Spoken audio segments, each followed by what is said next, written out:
Hi everyone, it's Miss Steinberg. I hope you're having a great vacation.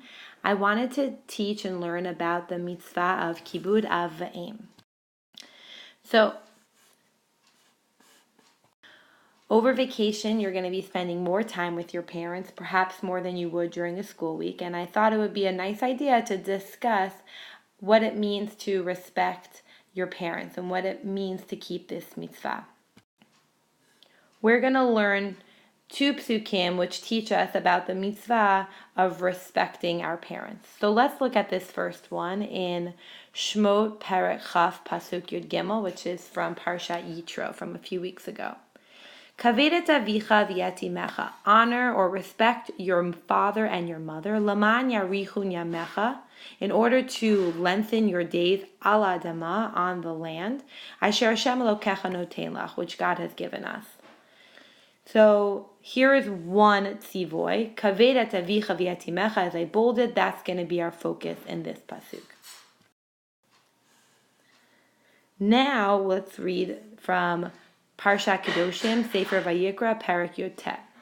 Ish imo v'aviv tira'u, every person, ish imo, his mother, ve'aviv, and his father, tira'u, you should fear. And then it teaches us about a different mitzvah, v'yet shabtotai tishmaru, Shabbat we should observe, ani Hashem Elokechem. So I want to discuss what are some differences between the commandment in Sefer Shmot and the commandment in Sefer Vayikra. So I put them over here.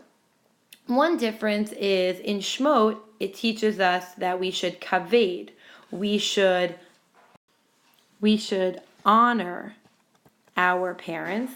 And then in Vayikra, it tells us that we should fear our parents. Okay. Then another difference is that the order of the parents is different. So in Shmot, when it teaches us that we should kaved, we should honor or respect our parents, it puts dad first and then mom. But in Sefer Vayikra, when it tells us that we should fear our parents, it puts mom first and then dad. So what I want to discuss is the reason for this difference. And more specifically, I want to discuss why do you think with kavod, it puts the dad first, and then with yira, it would put the mom first. It's telling us how we should treat our parents, and it's giving us two different ways to do it, with kavod and with yira. So we will discuss how we can do those, respect, and how we can fear.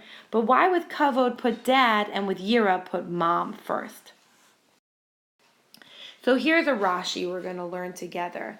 And I want to preface with this Rashi that it is very possible that this is not the reality for all families, but it's interesting to think about Rashi, who lived in the 1000s, and perhaps there are families that are like this, so it's worth a read and a learn.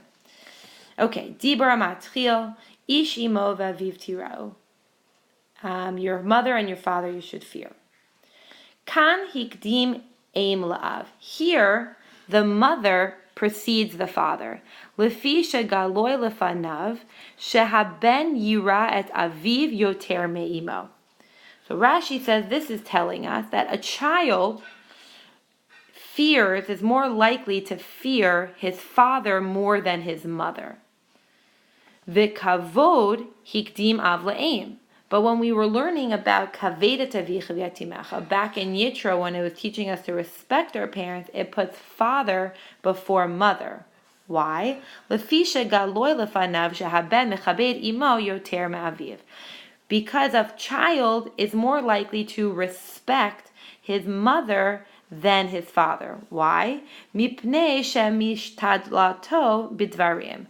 Because the mother is more kinder and coddling with her language and her words with the child, that a child is more likely to respect their mother's father.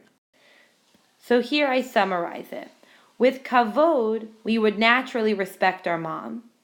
And with yira, we would naturally fear our dad. So why switch the order? Why with kavod would we put dad And with Yira, would we put mom? So that's why we have to read the bottom here. So we put dad first so that we emphasize that we should also respect our dad. You may not come to naturally respect your dad, but you know what? I'm going to put it first so you realize you do have to respect your dad. And of course you're going to respect your mom. And with Yira, you may not think to fear your mom. You're more likely to fear your dad. But we should also fear our mom. So I'm going to put mom first so you know that of course you have to fear your mom, and naturally you would come to fear your dad. Okay, so this may not be true for all families, and I prefaced that earlier. But what I think this is coming to tell us is that no matter what your relationship is with either one of your parents, both parents need to be equally feared and respected. So what does that mean? What does that mean to fear and respect our parents? Great, we should treat both of them equally. We obviously have different unique relationships with both parents, and maybe over vacation we'll do different things with both parents. But what is it to be fearful and respectful of our parents? So I brought this English of the Rashi at the end of that pasuk from Vayikra. Ani Hashem Lokechem is a dibur hamatchil. So Rashi says, now what constitutes yira? What's fear? One must not sit in his or her place, speak in his or her stead, meaning when it's your father or mother's turn to speak, you shouldn't speak at the wrong time, or you shouldn't contradict them. Perhaps that means in public you wouldn't embarrass them and contradict them. These are more fearful examples. Maybe in your house, you have a makom kavua, a set spot for your parent. I know growing up in our dining room or Shabbat table, there was a set seat. So anytime I would sit in my mom or dad's seat, I would ask permission first. Or maybe it's not as strict in your home, but maybe there's like a certain thing that you know is like the designated, barking lounger in the den that belongs to a certain parent, and you would get up and give them the seat if they walked into the room. What constitutes as kavod? One must give the father and mother food and drink, clothe them and put on their shoes and accompany them when they enter or leave. So kavod is a little different.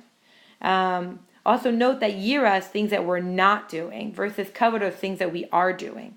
So maybe you're going to get yourself a drink and you offer to get your parents a drink as well. Maybe you're on vacation at the beach and you're going to get suntan lotion and you're going to ask your parents if they want suntan lotion.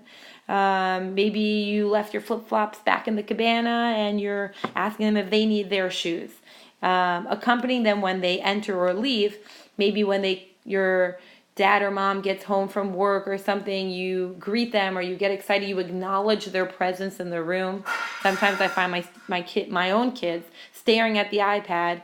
Perhaps I should take it away when my husband comes in and they don't even realize that he's walked in. And so it's acknowledging their presence.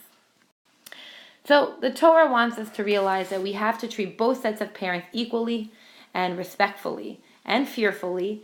And I encourage you to find these examples in your day-to-day. Maybe challenge yourself. Maybe it's not a mitzvah that's always on the top of your mind, but maybe for today, with this lesson, you'll think about ways that you could be fearful, ways that you could be respectful equally to both your mom and your dad.